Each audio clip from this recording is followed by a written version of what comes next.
பிஸ்மில்லாஹிர் ரஹ்மானிர் ரஹீம். அளவற்ற அருளாளனும் நிகரற்ற அன்புடையவனுமாகிய அல்லாஹுவின் திருப்பெயரால். சப்பிஹ் இஸ்ம ரப்பிக்கல் அஅலா.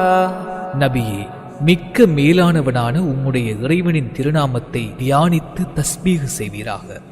அல்லதீ خلق فسوى. அவனே யாவற்றையும் படைத்து செவ்வையாக்கினான். வல்லதீ قدر فهدى. மேலும் அவனே அவற்றுக்கு வேண்டிய அனைத்தையும் அளவுபட நிர்ணயித்து அவற்றை பெறுவதற்கு நேர்வழி காட்டினான். வல்லதீ அக்ரஜல் மர்ஆ. அன்றியும் அவனே கால்நடைகளுக்கென மேய்ச்சலுக்குரியவற்றையும் வெளியாக்கினான். فجعله غثاء أحوى. பின்னர் அவற்றை உலர்ந்த கூளங்களாக ஆக்கினான். سنقرئك فلا تنسى إلا ما شاء الله إنه يعلم الجهر وما يخفى. நபியே, நாம் உமக்கு ஓதக் கற்றுக் கொடுப்போம், அதனால் நீர் அதை மறக்க மாட்டீர். அல்லாஹ் நாடியதை அல்லாமல் நிச்சயமாக அவன் வெளிப்படையானதையும் மறைந்திருப்பதையும் அறிகின்றான். அன்றியும் இலேசான மார்க்கத்தை நாம் உமக்கு எளிதாக்குவோம்.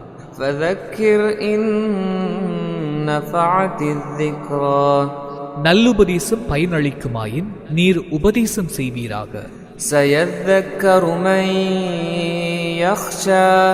அல்லாஹ்வுக்கு அஞ்சுபவன் விரைவில் உபதேசத்தை ஏற்பான். ஆனால் துர்பாக்கியமுடையவனோ அதை விட்டு விலகிக் கொள்வான்.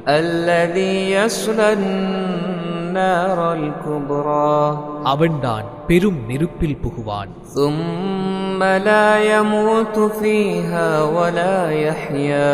பின்னர் அதில் அவன் மரணிக்கவும் மாட்டான், வாழவும் மாட்டான்.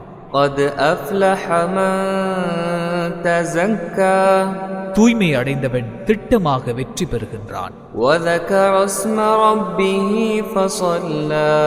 மேலும் அவன் தன் இறைவனுடைய நாமத்தை துதித்துக் கொண்டும் தொழுது கொண்டும் இருப்பான். எனினும் நீங்களோ மறுமையை விட்டுவிட்டு இவ்வுலக வாழ்வை தேர்ந்தெடுத்துக் கொள்கின்றீர்கள்.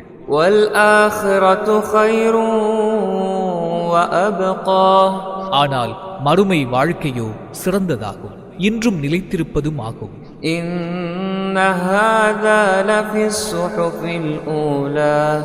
நிச்சயமாக இது முந்திய ஆகமங்களிலும்